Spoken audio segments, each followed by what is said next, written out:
नमस्ते।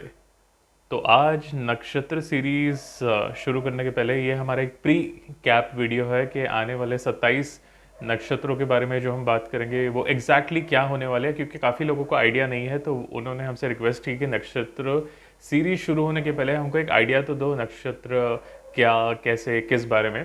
तो बेसिकली 27 नक्षत्र होते हैं, जैसे मैंने पिछली वीडियो में बताया था, और ये 12 राशियों में इक्वली डिवाइड होते हैं। और हर एक नक्षत्र के 24 चरण होते हैं, या मतलब जैसे अगर आप मतलब कैलकुलेट करो तो टोटल 108 चरण होते हैं 27 नक्षत्र के। सो 27 इंटू 4 इज 108। सो एक राशि में टेक्निकली 108 डिवाइड बाई 12 इज 9, यानी कि दो पूरे नक्षत्र और एक 25% ऑफ सम नक्षत्र। तो वो ऐसे सीरीज कंटिन्यू होती है। और जब हम नक्षत्रों की बात करते हैं तो बेसिकली इसे चंद्र नक्षत्र यानी कि मून के नक्षत्र के लिए बोला जाता है। बट ऐसे जैसे हॉरोस्कोप में आपके 7 प्लैनेट्स होते हैं और 2 राहु एंड केतु, तो हर हर ग्रह का एक नक्षत्र होता है। तो आप सोचेंगे सिर्फ चंद्र नक्षत्र को ही क्यों इंपॉर्टेंस दिया जाता है? जब गुण मिलाप यानी कि शादी के लिए कुंडली मिलाते हैं तो वो भी चंद्र नक्षत्र से ही होता है। बिकॉज ऐसा माना जाता है कि moon is the quickest moving planet, तो moon is your mind as well. तो जैसे मैंने आपको एक वीडियो में बताया भी था पहले कि ऐसे बहुत सारे शिव मंदिरों में अगर आप ट्रैवल करें हमारे देश भर में, तो लिखा होता है कि मन चंगा तो कटौती में गंगा। वाई? बिकॉज मून को इसलिए इतना ज़्यादा इंपॉर्टेंस दिया जाता है because mind is the driver of the body and not vice versa, because a lot of people faced problems in covid because of mental health issues।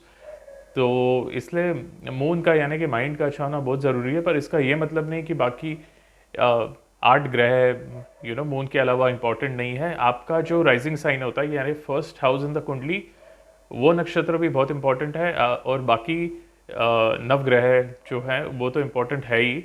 बहुत सारे ऐसे फेमस लोग हैं जैसे विराट कोहली हो गया। अगर आप उनकी कुंडली देखें, मतलब जो भी डेटा अवेलेबल है इंटरनेट से, जो मुझे उनकी कुंडली मिली है, तो उनका नाम उनके चंद्र नक्षत्र पे नहीं रखा गया है बल्कि कोई और नक्षत्र पे रखा गया है। लेकिन उनके लिए वो बहुत फ़ायदेमंद साबित हुआ। कोई और प्लैनेट वो मे बी उन्होंने सोच के रखा होगा या सोच के नहीं रखा होगा। यूजुअली सोच के नहीं रखा होगा, क्योंकि हमारे हिंदुस्तान में नाम चंद्र नक्षत्र पे ही रखे जाते हैं। लेकिन उनका कोई और प्लैनेट किसी नक्षत्र में था, और ये शायद कोइंसिडेंस था कि उनके पेरेंट्स ने उनका नाम 20 से रख दिया, विराट फॉर एग्जांपल। तो वो उनके लिए बहुत फ़ायदेमंद साबित हुआ। बट ये सबके केस में नहीं होता। बट जैसे मैंने आपको बताया कि चंद्र नक्षत्र से ही होता है। बट हर एक नक्षत्र का एक रूलिंग प्लैनेट होता है, इंक्लूडिंग राहु एंड केतु। हर एक नक्षत्र के एक देवता होते हैं, जैसे जल, वायु, अग्नि, ब्रह्मा, विष्णु, महेश। और हर एक नक्षत्र का एक एनिमल सिंबल होता है, जैसे हॉर्स हो गया, एलिफेंट हो गया।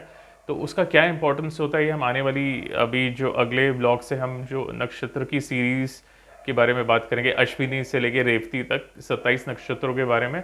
और हर एक नक्षत्र के देवता की पूजा करने से क्या होता है। नक्षत्रों के मंदिर भी है हमारे देश भर में। अगर आपकी कोई नक्षत्र से एसोसिएटेड कोई प्रॉब्लम्स है तो आप ये टेम्पल्स भी विजिट कर सकते हैं। And if you learn astrology, by default you will understand Hindu mythology, because astrology is connected to mythology। तो एस्ट्रोलॉजी अगर आप लर्न करेंगे, आप सीखेंगे, तो बाय डिफ़ॉल्ट आपको हिंदू माइथोलॉजी समझ आएगी। और अगर ये नक्षत्र की स्टोरीज या ये थीम्स से आप लेसन लेके अगर अपनी लाइफ में इम्प्लीमेंट करें तो रिमार्केबल इम्प्रूवमेंट इज सीन। बहुत सारे लोगों ने ऐसा किया है, ये ट्राइड एंड टेस्टेड है, और ये ओवर द ईयर्स लोग काफ़ी फॉलो कर रहे हैं। And it is really amazing, it works like magic.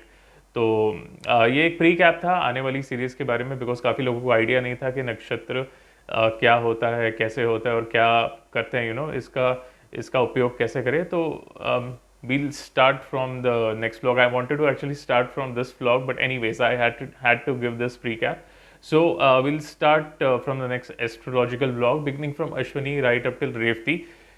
शायद मैं एक नक्षत्र कवर करूंगा एक व्लॉग में, अगर पॉसिबल हुआ तो 2-3 भी कर सकते हैं, देखते हैं जैसा हुआ। तो आज के लिए बस इतना ही। आपको ये ब्लॉग कैसा लगा आप हमें बताइए। अगर आपके कोई कमेंट्स और सजेशन है तो प्लीज़ कमेंट एज वेल।